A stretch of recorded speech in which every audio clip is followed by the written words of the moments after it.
Bismillahirrahmanirrahim. Assalamualaikum warahmatullahi wabarakatuh.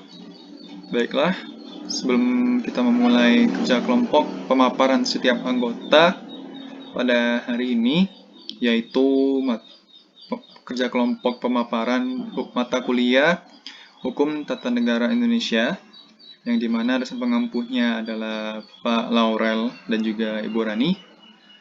Marilah kita mulai dengan melafazkan lafaz basmalah. Bismillahirrahmanirrahim.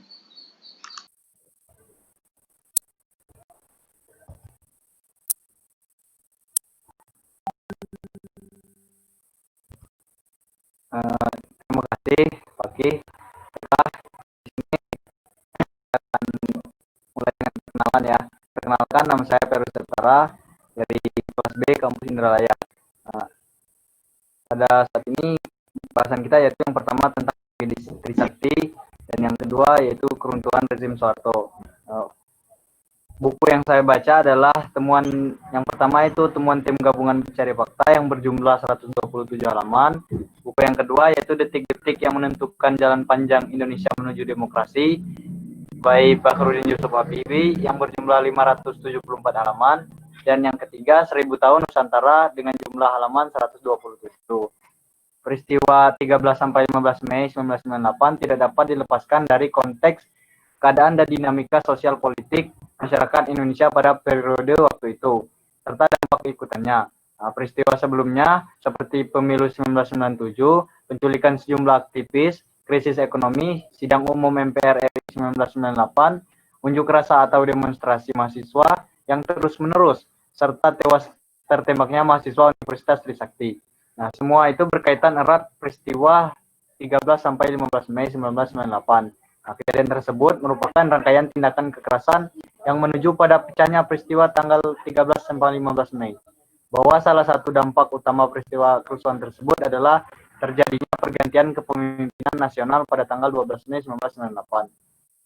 Nah, di sini saya dapat menarik benang merah gitu, bahwasanya hubungan dengan ketatanegaraan Indonesia antara lain menurut saya pemerintahan pada saat itu adalah pemerintahan yang otoriter, sehingga tidak sesuai dengan falsafah negara yaitu Pancasila. Prinsip demokrasi juga tidak sesuai dengan demokrasi Pancasila, dan pada dasarnya demokrasi itu seharusnya demokrasi rakyat, yang mana pemerintahan dari rakyat, oleh rakyat, dan untuk rakyat. Tetapi pada saat itu tidak sesuai pengaplikasiannya gitu, yang dimana terjadi pemerintahan yang otoritarianisme. Salah satu contohnya yaitu kebebasan berpendapat itu tidak diperbolehkan pada saat itu. Kebebasan pers juga dilarang. Kalau semisal ada yang melanggar hal itu, maka dipastikan orang tersebut akan hilang, gitu kan.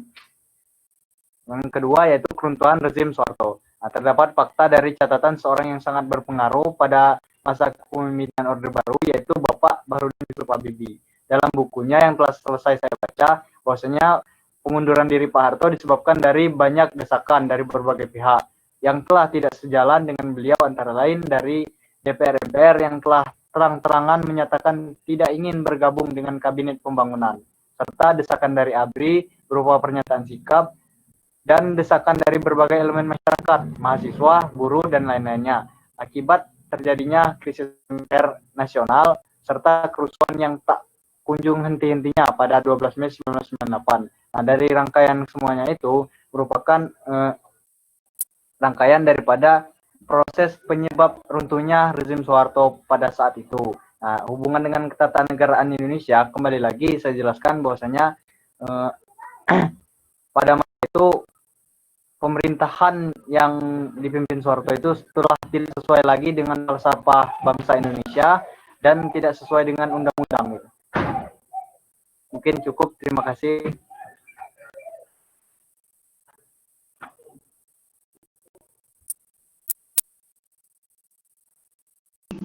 Baik, terima kasih pada Saudara Ferdo. Selanjutnya itu pemaparan dari Saudari Nidia. Silakan pada Saudari Nidia untuk memaparkan poin-poin penting yang telah ditemukan oleh Saudari Nidia. Pada Nidia, saya persilakan. Bismillah, Assalamualaikum warahmatullahi wabarakatuh. Baiklah, perkenalkan Perkenalkan, nama saya Nidia Anggreni dari kelas B Indralaya. Baiklah, di sini saya akan memaparkan rangkuman dari buku maupun majalah yang sudah saya baca. Yang pertama itu saya membaca buku dari Marcel Robert yang berjudul Bila Ujung Pena Menusuk Jantung Rezim, di mana jumlah halaman dari buku ini berjumlah 439 halaman dan yang sudah saya baca 320 halaman, di mana dari jumlah halaman yang saya baca ini saya rangkum yaitu dari keterangan Andi Andojo. Andi Andojo ini selaku saksi mata dalam kejadian yang menimpa mahasiswa Universitas Trisakti. Dan dia ini merupakan dekan Universitas Trisakti.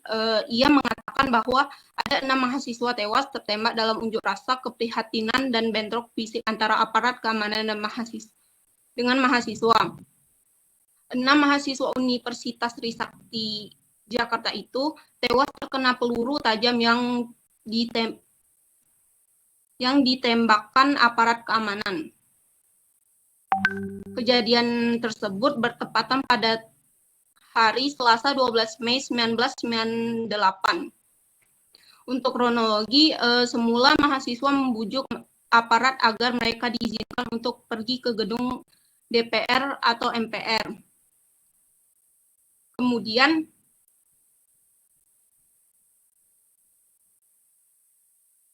membubarkan mahasiswa dan saat itulah terjadi keributan karena mahasiswa menemukan seorang yang dicurigai sebagai intel masuk ke wilayah otonomi kampus. Mahasiswa mengerumuninya dan berusaha mengamankan oknum yang lain berusaha memukulnya. Keributan tersebut berlangsung 10 pada Kamis 14 Mei 1998 itu terdapat isu rencana pengunduran diri Presiden Soeharto, di mana isu tersebut terdengar dari Mesir. Jumat 15 Mei 1998 terdapat isu kerusuhan sosial di Jakarta. Sabtu 16 Mei 1998 terdapat isu bantahan Soeharto atas pernyataan pengunduran dirinya. Minggu 17 Mei 1998 terdapat isu rencana Presiden Soeharto mereshuffle kabinetnya. Senin 18 Mei 1998 terdapat isu kerugian akibat kerusuhan sosial di Jakarta. Kerusuhan yang terjadi di Jakarta Mei lalu menelan kerugian fisik sekitar 2,5 triliun. Selasa 19 Mei 1998 terdapat isu himbauan Harmoko agar Presiden Soeharto segera mundur. Kamis 21 Mei 1998 merupakan hari yang paling bersejarah sekaligus merupakan titik perubahan arah politik Republik Indonesia. Dan akhirnya pada Kamis 21 Mei 1998 itu Soeharto mengundurkan diri dan segera pula dilantik Wakil Presiden B.J. Habibie sebagai Presiden ketiga RI. Selanjutnya untuk rangkuman kedua itu saya membaca buku majalah berjudul Misteri Hilangnya Aparat Keamanan pada Kerusuhan Mei 1998. Jumlah halaman dari majalah ini yaitu 139 halaman, di mana yang sudah saya baca yaitu 139 halaman. Rangkumannya itu sejak mahasiswa Trisakti tewas ditembak 12 Mei 1998, baju coklat menjadi sasaran kebencian. Ketika itu tercatat 22 markas polisi dirusak. Hamami memerintahkan bahwa sebagai anggota agar mengamankan pos komandonya dan untuk siapa yang harus bertanggung jawab atas perkara itu masih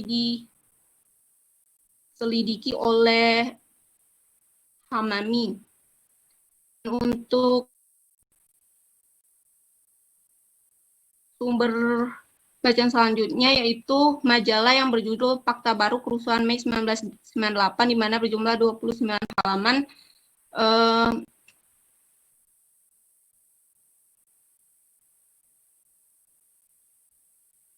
Dari peristiwa ini ada yang menjelaskan bahwa keterlibatan provokator berpakaian preman, sebagian berambut cepak, dan ada juga yang mengatakan ada yang berambut gondrong.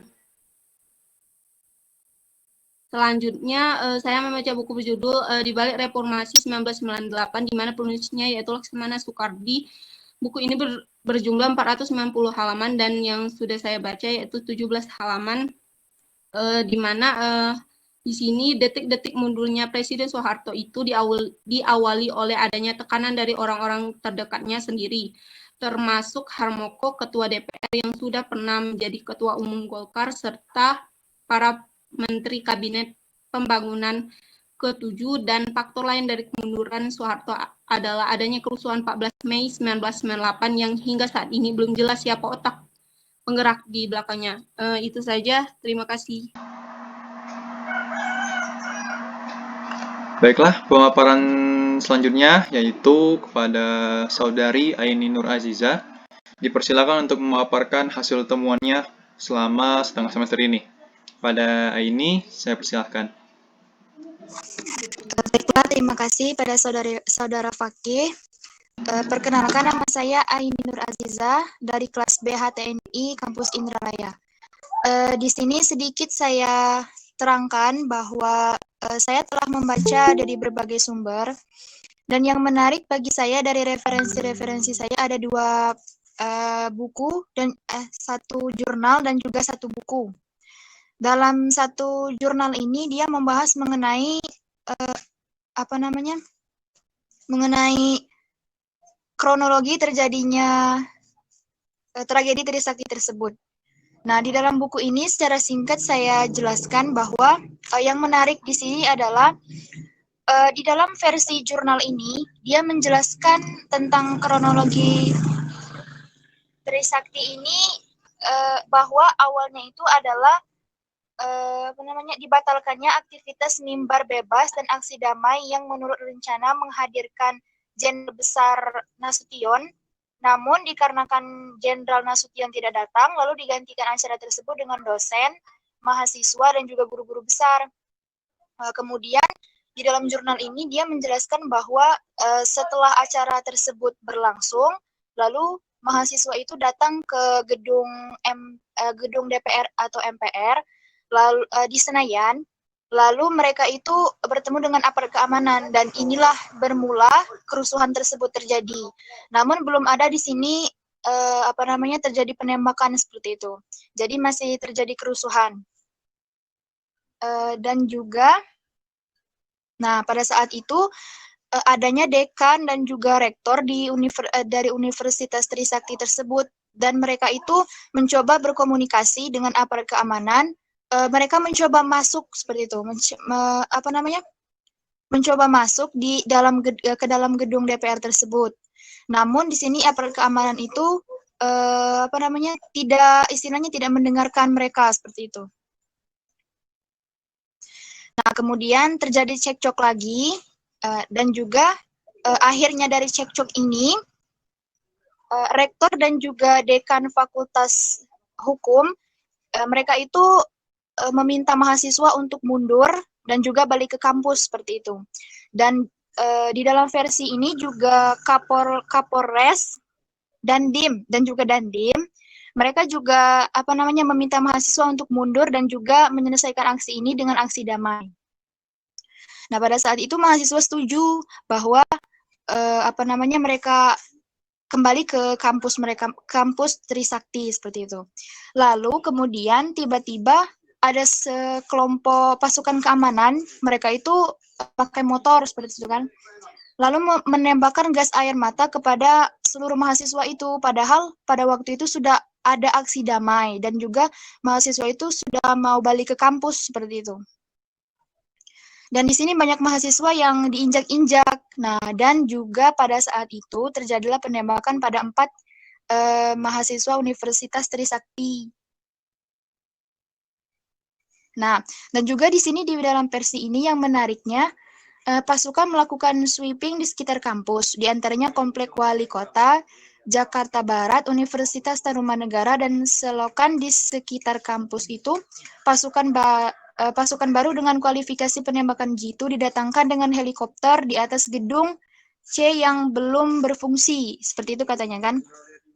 Namun di sini kalau di buku versi-versi lain yang saya baca itu, dia tidak menterterakan bahwa ada korban yang mengendarai helikopter tersebut yang meninggal. Tetapi di dalam jurnal ini ada pembahasan mengenai supir helikopter tersebut meninggal, 2 orang. Nah, di sini juga dia menjelaskan tentang tim penyidik dan juga mereka itu korban-korban yang sudah meninggal kan, 4 itu. Namun di sini sebentar.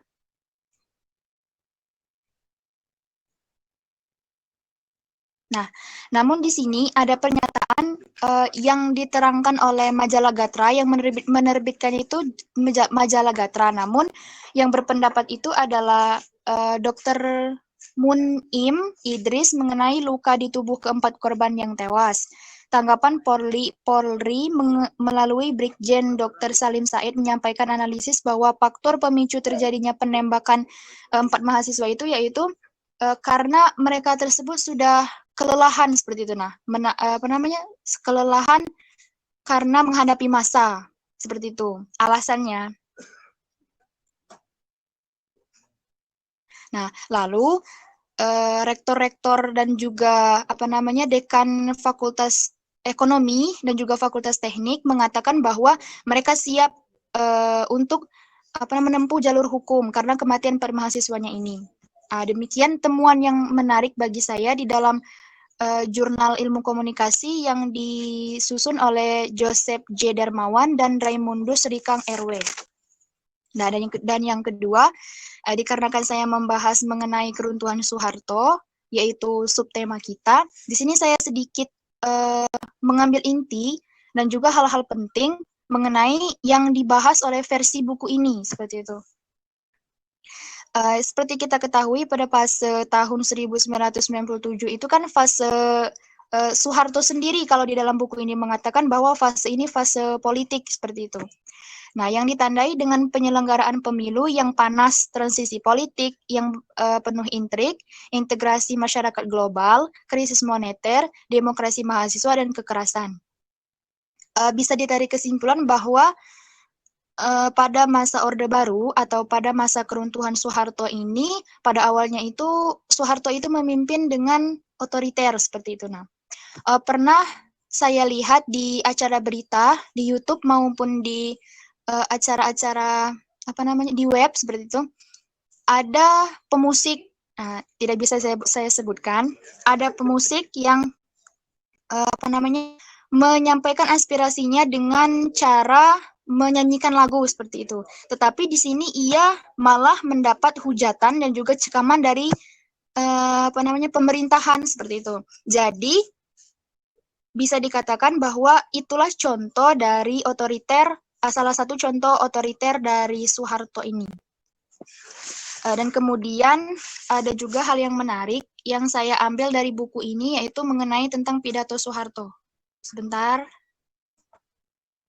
Nah, di dalam pidato Soeharto ini ada di dalam versi buku ini ya. Nah, dia mengatakan bahwa pidato Presiden Soeharto ada segi penting yang dapat dicermati. Yang pertama, ada keinginan Soeharto untuk melaksanakan reformasi secara tertib, damai, dan konstitusional yang diawali dengan pembentukan kabinet reformasi. Nah, namun seperti yang kita ketahui kan, waktu Soeharto itu mau menyampaikan rencananya itu, tetapi seluruh pihak-pihak dari dia, pihak-pihak dari organisasi lain, dan juga dari mahasiswa sendiri tidak setuju lagi bahwa dia memimpin seperti itu. Jadi tidak dia sampaikan apa yang ingin ia rencanakan tersebut. Dan yang kedua, yang pentingnya yaitu karena tidak adanya tanggapan yang cukup, maka kabinet reformasi tidak dapat dibentuk, sehingga perubahan. Dan yang ketiga yang terpenting, dengan demikian tugas negara dan pembangunan menjadi sulit untuk dijalankan. Keempat, Presiden Soeharto mengungkapkan terima kasih atau mengucapkan terima kasih dan permintaan maaf atas segala kekurangan dan kesalahan-kesalahan selama ia menjabat. Dan yang kelima, poin yang terpenting, Presiden Soeharto menyerahkan jabatannya kepada Wakil Presiden untuk dilanjutkan. Dalam hal ini, yang menggantikan adalah B.J. Habibie selaku wakilnya pada saat itu. Baiklah, terima kasih. Demikianlah poin-poin penting atau hal-hal yang menurut saya menarik untuk demikian pada moderator saya serahkan. Poin-poin penting dari rangkuman yaitu Saudari Lucy Intan Puspita. Pada Lucy, saya persilakan. Baiklah, saya akan memaparkan hasil temuan dari bacaan saya. Bacaan yang pertama itu buku Tragedi Trisakti, karya Suesikno Hadikumoro. Yang kedua itu Misteri Trisakti. Yang ketiga itu biografi Soeharto. Temuan yang saya dapatkan adalah tragedi Trisakti itu terjadi pada 12 Mei 1998 yang merupakan aksi unjuk rasa atau mimbar bebas yang dilakukan oleh mahasiswa Trisakti dan massa untuk menuntut reformasi. Pada buku Tragedi Trisakti, menurut para ahli, di pertengahan tahun 1997, Indonesia bukan sekedar mengalami krisis ekonomi, tetapi juga mengalami krisis legitimasi. Dan pada tahun 1996 sampai 1997 adanya konflik antar etnis di berbagai daerah wilayah Indonesia. Krisis ekonomi terjadi karena sekitar 20-30% dana pengembangan Indonesia disalahgunakan. Dalam kata lain, adanya terjadi korupsi. Pada 12 Mei 1998, mahasiswa Trisakti melakukan demonstrasi, yaitu menolak pemilihan kembalinya Soeharto sebagai presiden dan juga menuntut pemulihan keadaan ekonomi. Pada peristiwa itu, adanya 4 mahasiswa meninggal, 11 luka berat, dan 17 luka ringan. Dalam hal ini, yang ditugaskan untuk mengatasi unjuk rasa mahasiswa Trisakti adalah Agustri Herianto sebagai Danki dan Pario sebagai Danton. Setelah terjadinya tragedi Trisakti, Danki dan Danton ini dijadikan terdakwa oleh auditor militer dikarenakan auditor berpendapat bahwa Danki dan Danton ini yang menyebabkan kematian 4 mahasiswa. Berdasarkan informasi dari Pangdam Jaya, bahwasannya mahasiswa meninggal akibat tembakan peluru tajam. Sedangkan yang digunakan oleh Danki dan Danton adalah peluru karet dan peluru hampa. Danki dan Danton didukung atau dibantu oleh tim penasihat hukum yang berjumlah 10 orang. Tim penasihat hukum berpendapat bahwasannya surat dakwaan auditor bersifat cacat hukum, dikarenakan di dalam surat dakwaan auditor tidak menjelaskan apa perintah yang dilarang oleh terdakwa dan juga tidak membuktikan kebenaran bahwasannya terdakwa bersalah dalam kematian 4 mahasiswa Trisakti. Dan juga tim penasihat hukum berpendapat bahwasannya peradilan militer tidak berhak mengadili terdakwa berdasarkan pasal 74 dan 23 UU nomor 31 tahun 1997. Akan tetapi majelis hakim berpendapat bahwasannya tim penasihat hukum salah atau keliru dalam menafsirkan pasal tersebut karena berdasarkan pasal 2 UU nomor 2 tahun 1982 bahwasannya kepolisian itu termaksud dari ABRI. Jadi peradilan militer berhak mengadili terdakwa. Dan juga berdasarkan pasal 13 ayat 2 huruf B mengenai surat dakwaan auditor itu telah memenuhi syarat menurut majelis hakim. Jadi dalam persidangan ini terdakwa dinyatakan bersalah dan tidak mematuhi Protap 02 sebagai acuan dalam mengatasi unjuk rasa. Dan juga untuk dakwaan bahwasannya terdakwa mengakibatkan kematian 4 mahasiswa itu dicabut oleh auditor. Jadi yang diadili hanya terdakwa itu melampaui atau melanggar perintah dinas yang diberikan oleh Ankum. Jadi berdasarkan peradilan ini, terdakwa 1 sebagai Danki divonis penjara 10 bulan dan terdakwa 2 7 bulan dengan pengurangan masa sudah dijalankan dan juga denda sebesar Rp5.000. Untuk bukti-bukti yang digunakan pada saat persidangan ini, yaitu berupa hasil visum dari rumah sakit terhadap korban mahasiswa Trisakti, surat perintah dari Danjon Bebrimob, dan juga Jungklak nomor 5 dan Protap 02 sebagai acuan dalam mengatasi unjuk rasa. Dan juga dalam persidangan ini terdakwa 1 dan terdakwa 2 adanya pengurangan adanya peringanan dikarenakan terdakwa 1 dan terdakwa 2 telah mendapatkan satya lencana.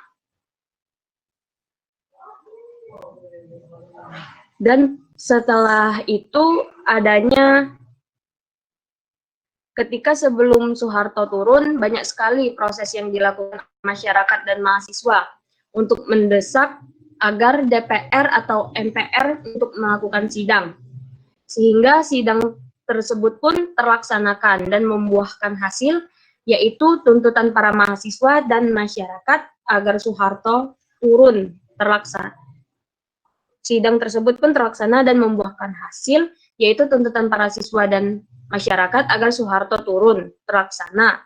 Akan tetapi hasilnya kurang memuaskan dikarenakan Presiden B.J. Habibie naik menjadi presiden dan kemudian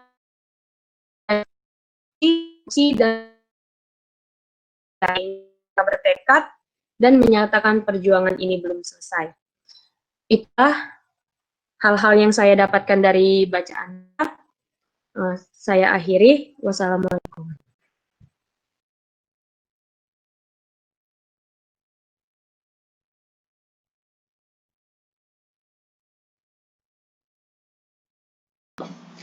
Baik, terima kasih pada Saudari Lucy atas penyampaiannya. Selanjutnya kepada Saudari Nadia Dwi Pratiwi.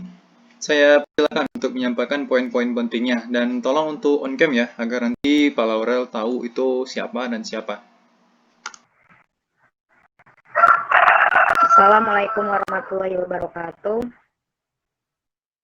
Baiklah, di sini saya akan menyampaikan poin-poin penting yang ada di dalam buku bacaan saya yang berjudul Runtuhnya Pemerintahan Soeharto dan Transisi Demokrasi di Indonesia. Jadi, peristiwa tragedi Trisakti merupakan peristiwa penembakan terhadap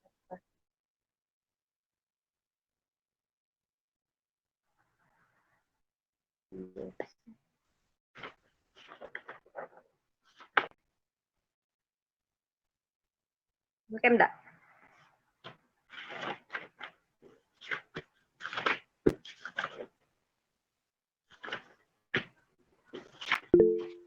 Bentar.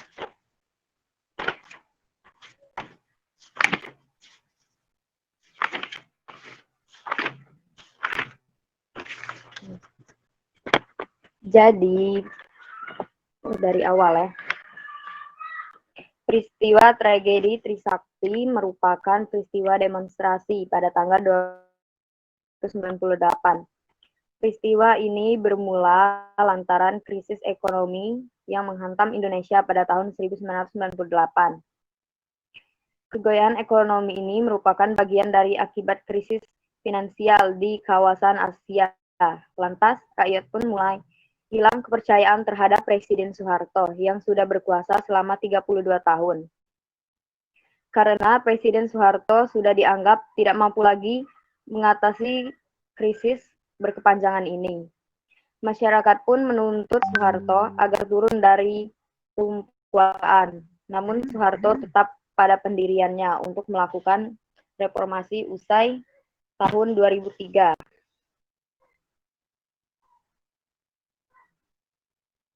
Protes para mahasiswa pun makin tak terbendung lantaran reformasi tak kunjung terlaksana sehingga terjadilah demonstrasi besar-besaran yang dilakukan oleh mahasiswa. Aparat keamanan akhirnya mengeluarkan tembakan peringatan. Namun tembakan itu bukanlah peluru karet, melainkan peluru besi. Mahasiswa pun berlarian pergi menyelamatkan diri. Sebagian bahkan ada yang berlindung di gedung kampus Trisakti. Namun tembakan itu justru mengenai beberapa mahasiswa hingga akhirnya 4 mahasiswa gugur dalam peristiwa ini.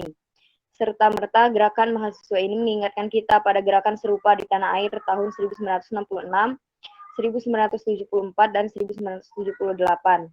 Sejak tahun 1966, mungkin gerakan mahasiswa saat inilah yang terbesar jika diukur dari krisis politik ekonomi yang melatarinya. Luasnya berita pers, baik domestik ataupun internasional, frekuensi gerakan, serta jumlah mahasiswa dan universitas yang terlibat. Melihat dampak dari sejumlah demonstrasi dan tragedi berdarah Trisakti ini, sidang paripurna pun diusulkan untuk digelar. Pada hari Kamis 21 Mei 1998, Soeharto menyatakan bahwa dirinya melepaskan jabatannya sebagai presiden. Mundurnya Soeharto sebagai presiden menandakan munculnya era reformasi. Runtuhnya rezim Orde Baru semata-mata tidak hanya karena krisis ekonomi yang melanda bangsa Indonesia. Sesungguhnya runtuhnya rezim Orde Baru diprakondisikan dan didahului dengan runtuhnya ideologi yang mengawalnya. Ideologi yang sejatinya bersifat luhur dan mulia, namun oleh rezim Soeharto diselewengkan menjadi alat legitimasi.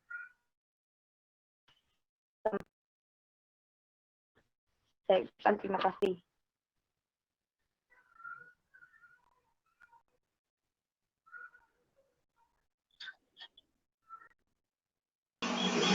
Oke, terima kasih pada Saudari Nadia.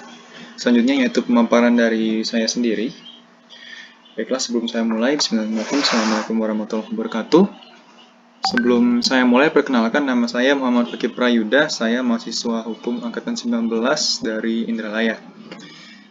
Poin-poin penting yang saya temukan dari referensi-referensi saya yang dimana tercantum pada citasi dan juga rangkuman, yaitu akan saya sampaikan sekarang. Kepemimpinan Presiden Soeharto ini bermula, di mana pada saat itu Super Semar, yang dimana ini diberikan oleh Bung Karno kepada Soeharto ini sendiri, menjadi awal mula Soeharto memperoleh peralihan kekuasaannya, dan juga sebagai awal mula dimulainya Orde Baru. Kemudian Presiden Soeharto ini dikenal dengan sebutan Presiden yang murah senyum. Menurut peneliti LIPI Mukhtar Pabotinggi, Orde Baru ini adalah format darurat yang dicoba dilestarikan terus-menerus. Nah, salah satu faktor yang membuat Soeharto bertahan sekian lama adalah gaya kekuasaan Jawa feodalistik dan paternalistik, yang dimana ini benar-benar berhasil menaklukkan Indonesia dan menjadi pemimpin Indonesia selama 32 tahun. Lanjut, tanda-tanda kehancuran Soeharto rupanya itu terjadi 2 tahun sebelum klimaksnya terjadi, yaitu pada tanggal 21 Mei 1998. Di mana? Yaitu pada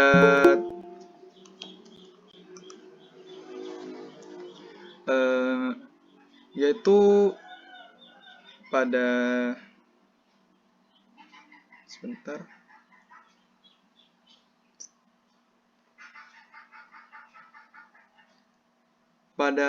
pada akhir Desember 1996, yang dimana pada saat itu Soeharto sedang mencoba untuk menyeragamkan keseluruhan perbedaan agama, ras, dan juga bisa dikatakan SARA, yang akhirnya memicu terjadinya isu SARA.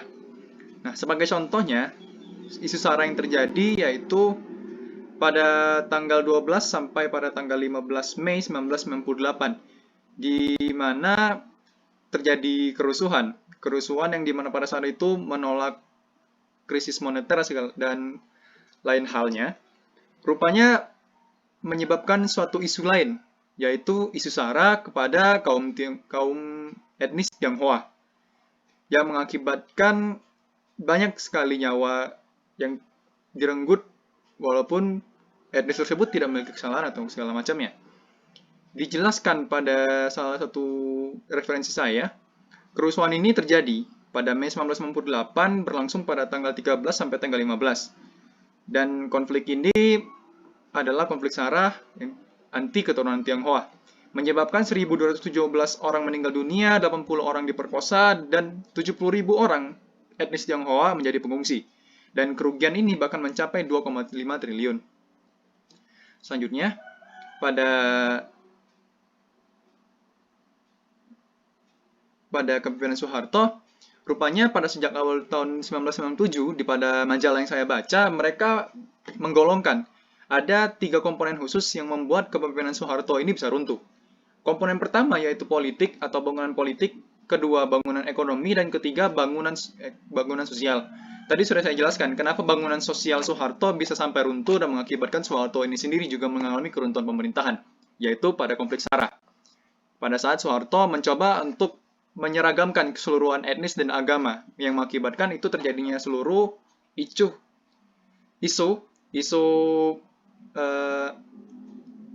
SARA yang terjadi di seluruh Indonesia, yang bahkan berlanjut sampai ke pemimpinannya Presiden Habibie.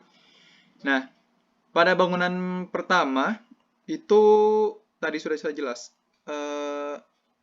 Langsung saja saya jelaskan. Tanda-tanda kehancuran Soeharto ini sebenarnya mulai terlihat pada 27 Juli 1996. Pada saat aparat militer itu menyerbu PDIP, yang dimana pada saat itu dikuasai oleh pendukung Megawati Soekarno Putri. Nah, penyerbuan ini rupanya dilakukan atas dasar penangkapan, bibit-bibit perlawanan, dan gerakan massa yang mulai tumbuh pada saat itu. Pada tahun 1974, akhirnya para mahasiswa turun ke jalan dan protes atas masuknya modal asing pada masa kepemimpinan Soeharto. Yang kemudian aksi ini disambut dengan rekayasa kerusuhan dan peristiwa malari untuk membungkamnya. Selanjutnya, bangunan-bangunan utama ya, saya langsung saja sebutkan garis besar saja. Bangunan pertama, soal mitos pembangunan ekonomi Orde Baru, yang dimana ini mengakibatkan munculnya krisis moneter. Nah, pada pembangunan ini, keajaiban pembangunan ekonomi yang dijanjikan oleh Soeharto ini telah dijanjikannya pada awal tahun 1996, yang dimana teman-teman seluruhnya tahu sendiri bahwa keajaiban ini tidak ada buktinya, yang mengakibatkan pada tahun 1997 itu harga rupiah turun dan mengakibatkan seluruh harga pangan itu melonjak naik dan mengakibatkan seluruh masyarakat menderita. Dan sampai akhirnya mencapai puncaknya yaitu krisis moneter pada tanggal 12 Mei 1998. Itulah pada awalnya kerusuhan, masyarakat turun ke jalan, dan awal mula terjadinya bisa dikatakan latar belakang terjadinya tragedi Trisakti. Bangunan kedua yang menopang kekuasaan Soeharto adalah politik persatuan kesatuan yang mengharamkan segala sesuatu yang berbedaan maupun SARA. Nah, tadi sudah saya jelaskan. Tadi sudah jelaskan yaitu terjadinya isu SARA. Akan tetapi pada akhir Desember 1996 persatuan kesatuan yang mengharamkan ini justru membuat gelombang kerusuhan SARA terjadi di seluruh Indonesia. Dan bangunan ketiga yang menopang kekuasaan Soeharto adalah konstitusi semasa berkuasa. Monopoli atau kebenaran dimiliki oleh Soeharto menjadi hal yang lebih berbahaya daripada komunisme. Menurut J. Kristadi dari CSIS. Nah, salah satu akibat dari monopoli kekuasaan ini adalah pemilu terakhir yang memenangkan Golkar. Nah, pada saat pemilu terakhir ini, Golkar benar-benar mendapatkan pemihakan dari pemerintah. Mulai dari pihak ABRI, pemerintah, dan segala macam, semuanya menggunakan jaket kuning pada masa itu. Dan pada saat terjadi Trisakti, yang dimana terjadinya penembakan 4 mahasiswa di Universitas Trisakti, menyebabkan seluruh mahasiswa pada tanggal 12 Mei 1948 turun ke jalan dan menciptakan sinergi antara kristalisasi tuntutan massa dan mencarinya dukungan elit terhadap kepemimpinannya Soeharto, dan juga menjadi awal mulanya tragedi Trisakti pada saat itu. Kemudian pada tanggal 21 Mei 1998, tepatnya pada pukul 9:05 waktu Indonesia Barat, akhirnya Soeharto membacakan pernyataan berhenti sebagai Presiden Republik Indonesia di Istana Merdeka, Jakarta. Dan kemudian digantikan dengan Presiden Habibie. Saya rasa cukup untuk mempersingkat waktu. Terima kasih. Dilanjut. Pemaparan selanjutnya dilanjutkan kepada Saudari Ningrum. Pada Saudari Ningrum, waktu dan tempat saya persilakan.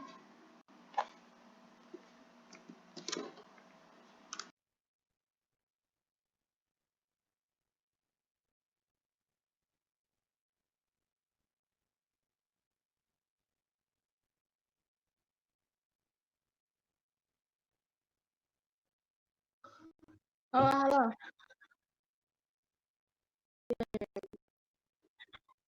Tapi gelap di sini.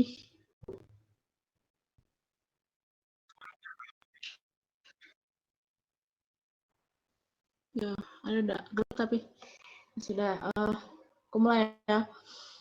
Terima kasih pada kawan-kawan atas kesempatannya. Di sini aku mau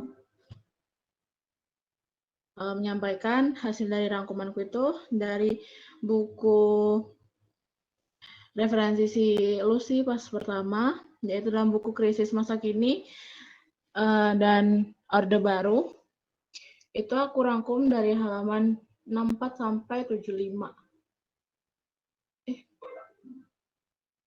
9. Pokoknya itu. Dari halaman 70 sampai 75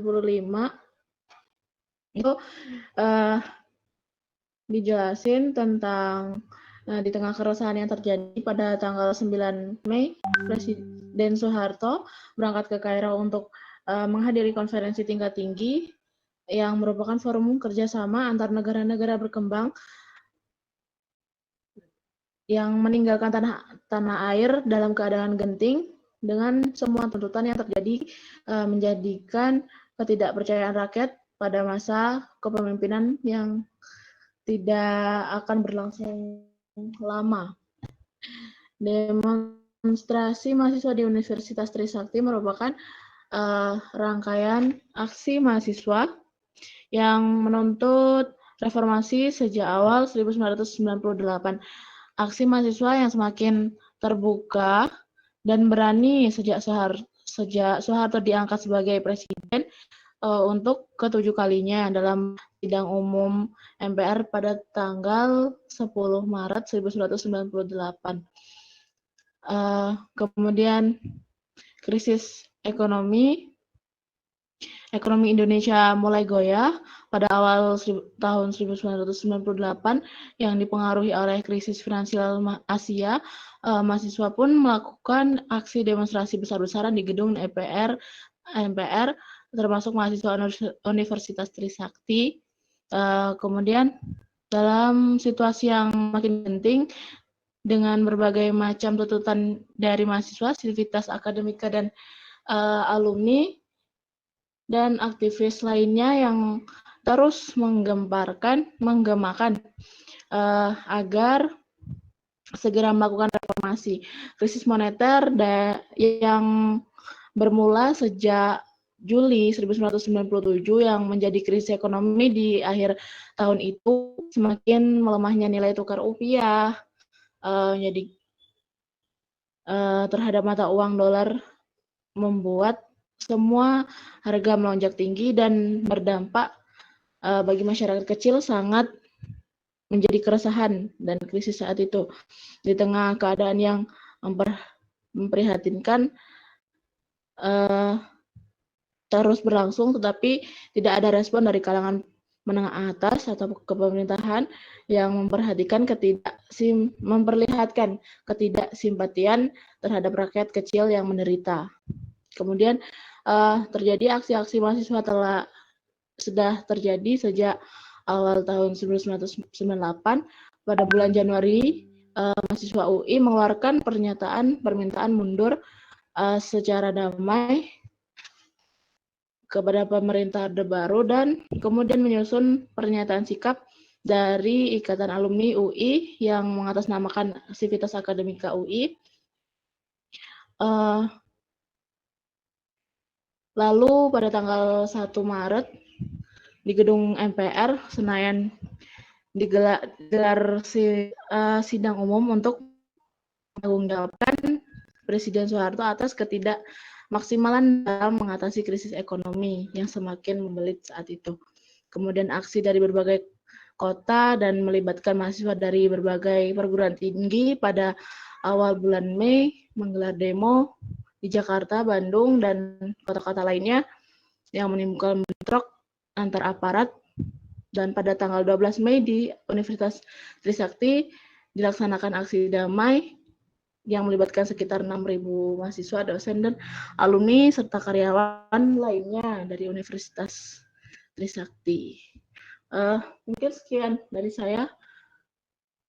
Saya kembalikan ke moderator.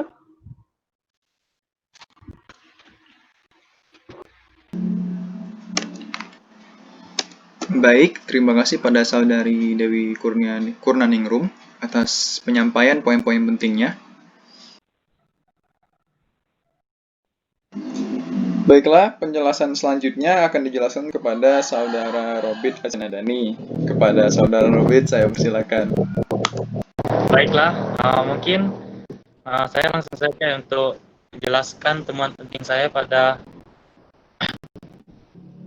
rangkuman yang telah saya buat.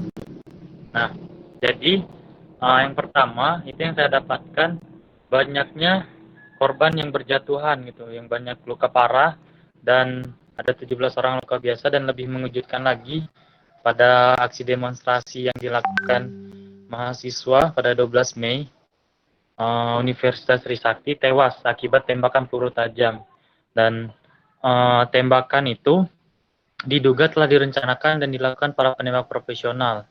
Nah, jadi penembakan tersebut disinyalir bukan karena ketidaksengajaan, tapi telah direncanakan dan dilakukan oleh para profesional karena ditemukannya peluru tajam. Setelah kejadian insiden tewasnya mahasiswa Universitas Trisakti, lebih dari 32 aksi demonstrasi di 18 kota di Indonesia serentak gelar aksi pada 13 Mei 1998 untuk menyatakan solidaritas dan menghormati korban Trisakti. Nah, runtuhnya Presiden Soeharto itu karena terjadinya krisis gitu yang berpadu dengan jebloknya ekonomi, kemudian membuat kepemimpinan Presiden Soeharto itu terguncang. Dan berbarengan dengan guncangan ini itu terjadinya berbagai peristiwa gitu. Peristiwa pelanggaran HAM yang dimana banyaknya penculikan aktivis, penembakan mahasiswa Trisakti, kemudian pelecehan seksual gitu kepada demonstrasi yang dilengkapi dengan gong tragedi 12 sampai 13 Mei. Nah, kemudian dari peristiwa Trisakti tersebut kemudian memicu kerusuhan di berbagai tempat di Jakarta. Dan adanya demo di mana-mana berujung pada pendudukan gedung DPR MPR oleh mahasiswa selama 4 hari sampai Soeharto lengser. Nah, akibat daripada rentetan demonstrasi yang dilakukan mahasiswa itu banyaknya pelanggaran HAM itu. Salah satunya tertewasnya 4 mahasiswa Trisakti yang ditembak oleh aparat. sampai saat ini gitu, proses hukum pelanggaran HAM tersebut hanya berhenti pada sejumlah pelaku lapangan, dan bisa kita ketahui gitu sampai saat ini otak daripada pelaku pelanggaran HAM 19 itu tidak diketahui. Nah, pada tanggal 12 Mei 1999, 4 mahasiswa Trisakti tewas tertembak. Kemudian 1998, 12 Agustus 2 anggota BRIMOB dihukum 34 bulan penjara. Kemudian pada bulan 31 Maret 4 anggota BRIMOB diganjar vonis yang serupa lagi.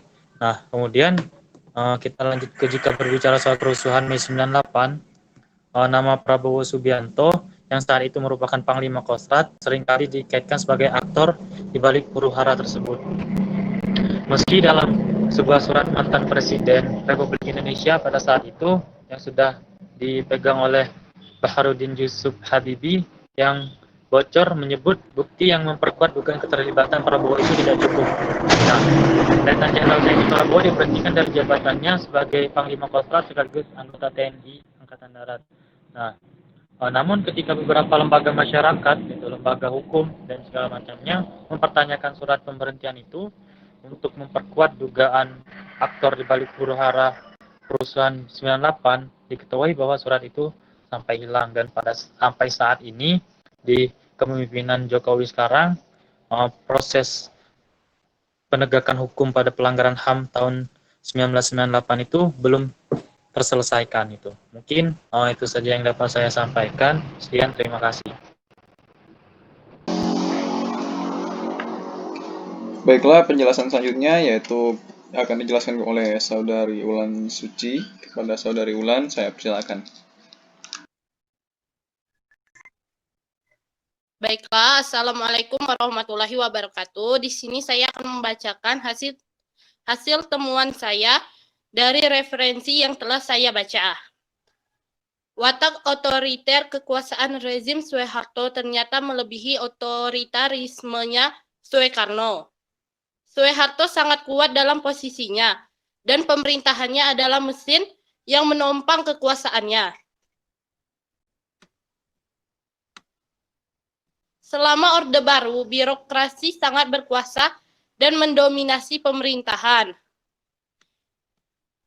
Dengan politik negara yang kuat seperti ini, hubungan antara negara dan masyarakat menjadi hegemonik. Tidak seorang pun mampu menghadapi kekuatan negara, sehingga kepemerintahan Soeharto pun bertahan lama.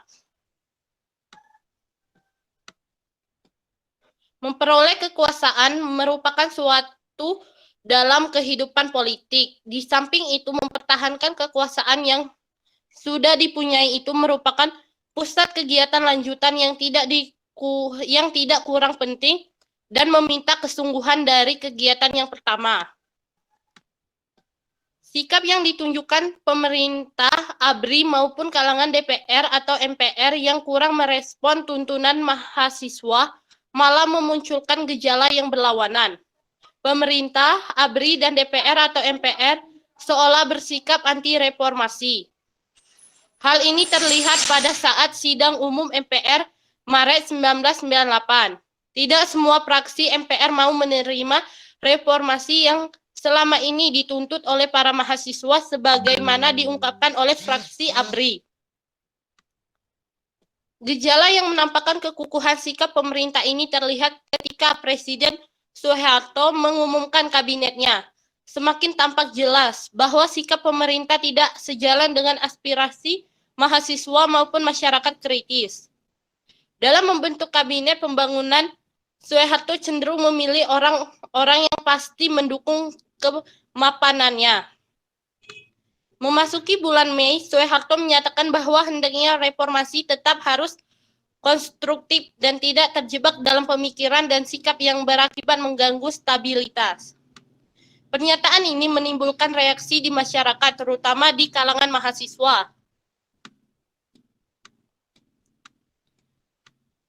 Umumnya mahasiswa yang aktif berpolitik adalah mereka yang berpandangan pesimis mengenai kemungkinan untuk memperoleh posisi yang baik di dalam masyarakat.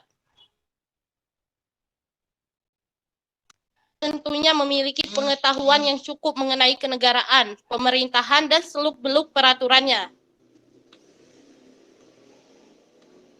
Aksi serupa dilakukan ratusan mahasiswa IKIP Rawamangun dalam menanggapi sidang umum MPR yang tidak aspiratif terhadap kehendak rakyat dan prihatin terhadap kebutuhan pokok masyarakat dan terus naiknya harga sembako. Memasuki hari ke-10 sidang umum MPR, aksi mahasiswa di Surabaya semakin marak. Sejumlah mahasiswa bentrok dengan pihak keamanan di kampus ITS Surabaya.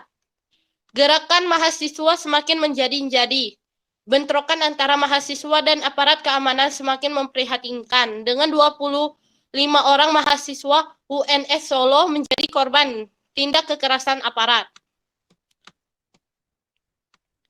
Di tengah keprihatinan mahasiswa yang semakin memuncak dan kondisi masyarakat yang juga sudah sangat memprihatinkan, aspirasi yang selama ini dikobarkan mahasiswa malah dilayani dengan pesan pihak keamanan. Hal ini merupakan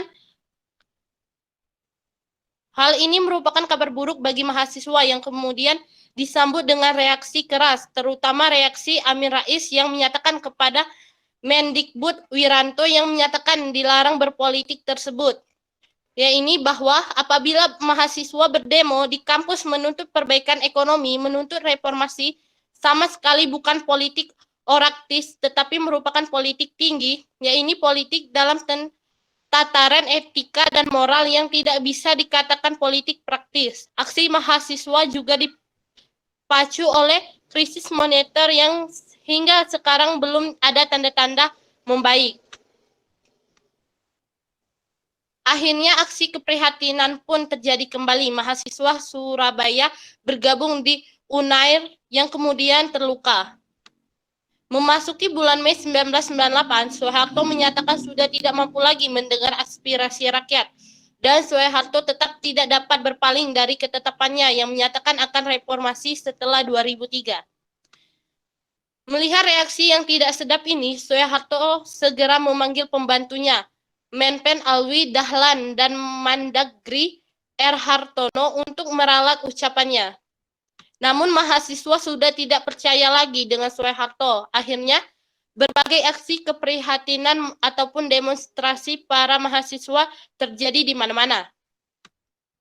Salah satu peristiwa itu yaitu tragedi Trisakti 1998. Dampak dari peristiwa demonstrasi pun semakin membara setelah disiram kenaikan harga bensin. Meledaknya peristiwa 12 Mei yang dikenal dengan tragedi Trisakti yang sungguh sangat disesalkan. Sejumlah aparat keamanan yang tidak memiliki perasaan kemanusiaan sedikit pun menggerahkan senjatanya untuk menembaki mahasiswa di kampus Universitas Trisakti, Jakarta, yang sedang melakukan aksi keprihatinan atas kebijakan tangan besi Soeharto. Senjata senampan yang ditembakkan ke arah mahasiswa Trisakti menembus tubuh para pejuang reformasi. Gugurlah pahlawan-pahlawan reformasi. Mereka adalah mahasiswa Usakti, yaitu Elang Mulia Lesmana, mahasiswa teknik arsitektur. Hafidin Royan, mahasiswa ekonomi. Hari Haryanto, mahasiswa ekonomi. Dan Hendriawan, mahasiswa ekonomi. Beberapa mahasiswa lainnya luka-luka berat dan ringan akibat insiden penembakan ini. Untungnya mereka masih bisa tertolong. Peristiwa ini bermula dari aksi damai para mahasiswa yang mencapai lebih dari 10.000 orang di Universitas Trisakti dan Tarumanegara di daerah Grogol, Jakarta Barat. Mereka melakukan aksi damai dari kampus Trisakti menuju gedung DPR atau MPR pada pukul 12.30, namun aksi mereka dihambat oleh blokade dari Polri militer yang datang ke tempat. Sementara itu, mantan Hakim Agung Adi Andoyono yang menjadi pembicara dalam acara aksi damai bersama Dekan FE Usakti Kairuman mencoba bernegosiasi dengan aparat keamanan agar para mahasiswa diizinkan pergi ke gedung DPR. Saat itu kondisi sudah sangat panas. Keributan terjadi di dalam kampus, suara tembakan terdengar keras di mana-mana. Keadaan semakin kacau, bentrokan antara mahasiswa dan petugas tak terhindarkan. Akhirnya pada pukul 17.15, para mahasiswa bergerak mundur, diikuti bergerak majunya aparat keamanan. Aparat keamanan pun mulai menembakkan peluru ke arah mahasiswa.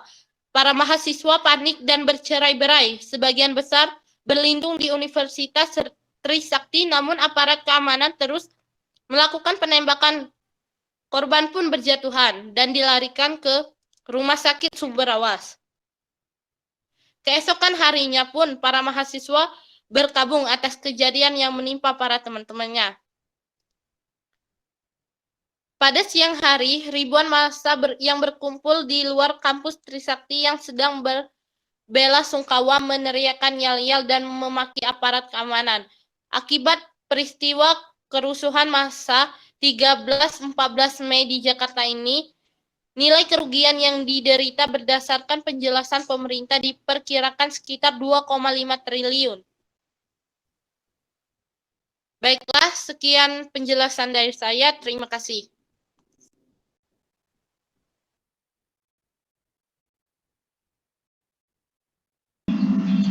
Baiklah, terima kasih pada Saudari Ulan. Selanjutnya yaitu penjelasan dari Saudari Dinar. Kepada Dinar, saya persilakan. Baiklah, Assalamualaikum warahmatullahi wabarakatuh. Di sini saya akan memaparkan punya saya sendiri, yang mana di Indonesia sendiri krisis diawali oleh adanya akumulasi utang dalam dan luar negeri, baik pemerintah maupun swasta yang sedemikian besarnya sehingga mengakibatkan terjadinya defisit neraca pembayaran yang kemudian secara otomatis telah mengundang kehadiran para spekulan mata uang untuk mengambil keuntungan dari adanya krisis ini. Sebab utang luar negeri tersebut sebagian besar dalam bentuk mata uang asing, terutama dolar Amerika Serikat. Untuk mengatasi krisis moneter sendiri, pemerintah akhirnya meminta bantuan IMF, tepatnya pada tanggal 8 Oktober 1997, tetapi krisis tersebut ternyata tetap berlanjut hingga berkembang menjadi krisis ekonomi.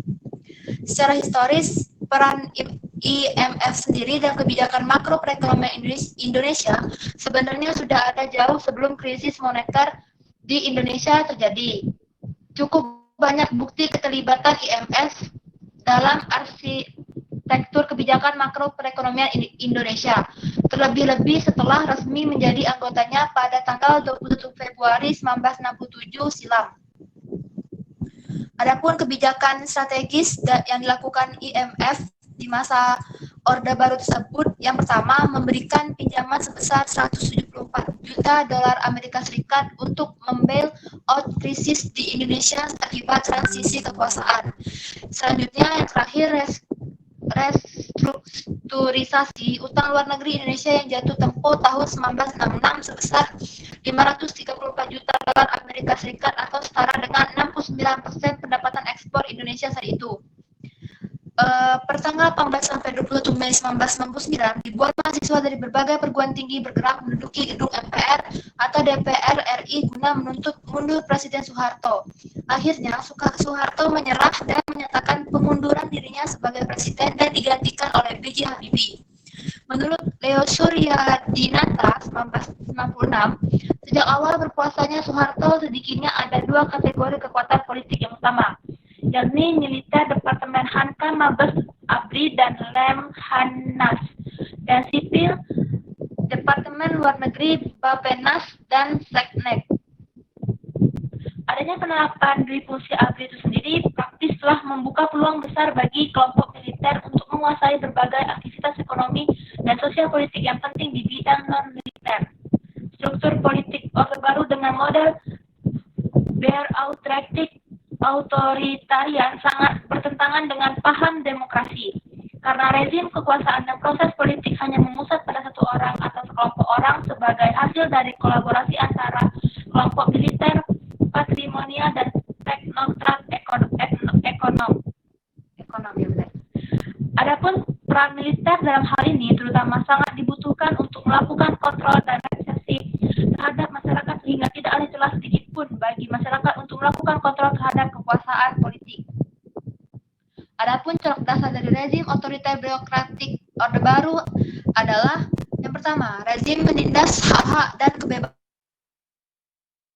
politisasi, korporatisme negara, dan kooptasi politik, bahkan seringkali menggunakan cara-cara kekerasan. Yang kedua, pemerintah merupakan wujud persekutuan antara militer sebagai penjaga atau pelaksana stabilitas keamanan dan teknologi ekonomi sebagai rumus kebijakan ekonomi serta birokrat sipil. Yang ketiga, ideologi kekuasaan adalah pembangunanisme, trilogi pembangunan, di mana stabilitas politik ditempatkan sebagai alat pertumbuhan ekonomi sehingga penguasa dapat berpihak pada klien-klien ekonominya.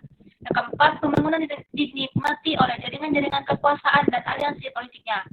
Dan terakhir yang kelima, kekuasaan dilegitimasikan melalui materi, konglomerasi dan penampilan ekonomi, konstitusional dan inkonstitusional tertib politik meskipun dengan cara kekerasan. Selanjutnya, dalam Undang-Undang Nomor 39 Tahun 1999, pelanggaran HAM adalah setiap perbuatan seseorang atau kelompok orang termasuk aparat negara baik disengaja maupun tidak disengaja atau kelalaian yang secara melawan hukum mengurangi, menghalangi, membatasi, dan mencabut HAM seseorang atau kelompok orang yang dijamin oleh undang-undang ini. Yang mana dalam tragedi Trisakti itu justru banyak sekali aparat-aparat penegak hukum melanggar hak asasi manusia.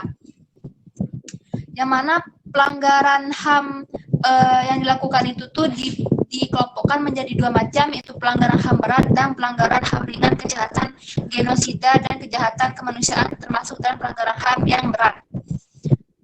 Adapun pelanggaran HAM oleh pihak negara dapat dilihat dalam hal kegagalannya untuk memenuhi 3 jenis kewajiban yang berbeda, yakni yang pertama, kegagalan dalam kewajiban untuk menghormati seperti pembunuhan di luar hukum. Kedua, kegagalan dalam kewajiban untuk melindungi seperti kegagalan untuk mencegah terjadinya penyerangan etnis tertentu. Dan yang terakhir, kegagalan dalam kewajiban untuk memenuhi seperti kegagalan dalam memberikan layanan pendidikan dan kesehatan yang memadai. Dalam hal ini, tragedi Trisakti sendiri adalah peristiwa penembakan yang dilakukan pada tanggal 12 Mei 1998 terhadap mahasiswa pada saat demonstrasi menuntut Soeharto turun dari jabatannya. Yang mana dalam kejadian ini menewaskan 4 mahasiswa Trisakti.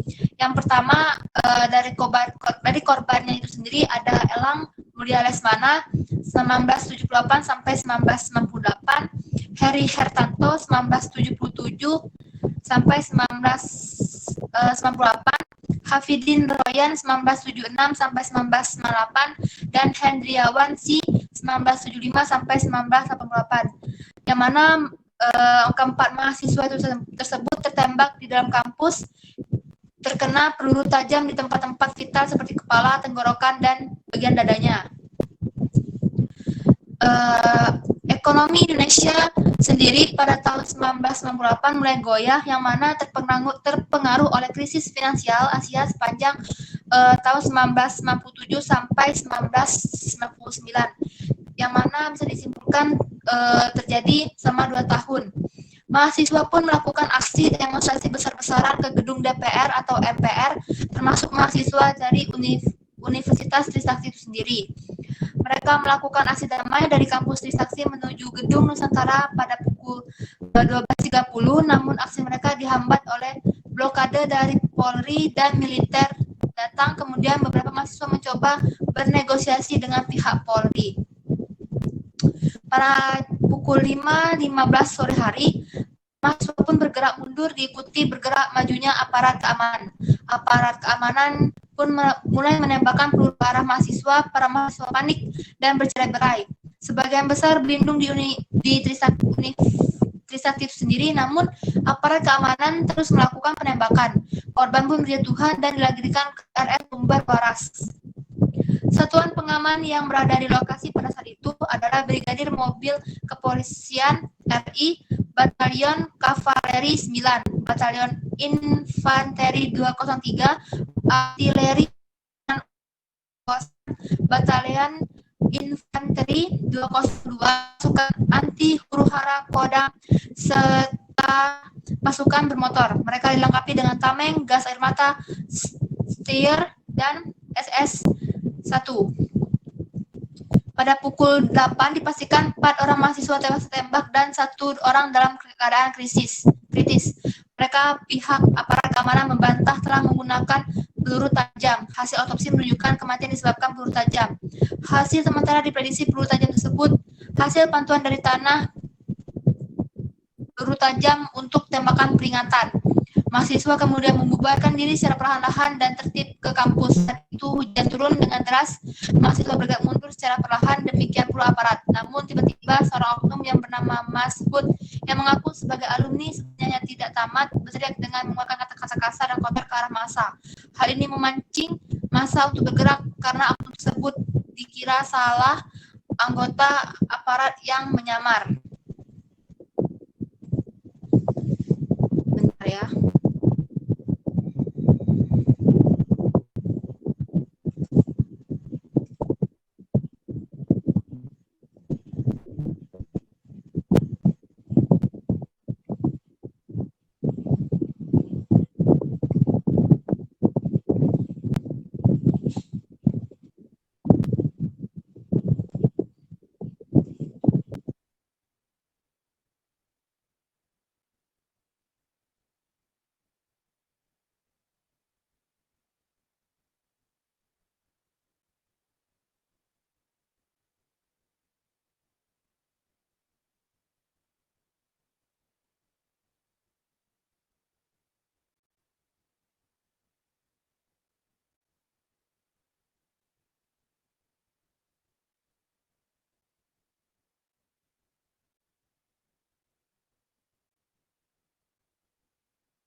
Oke.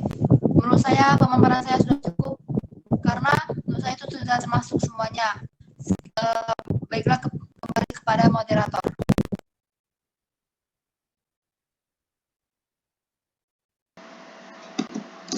Baiklah, terima kasih kepada Saudara Dinar.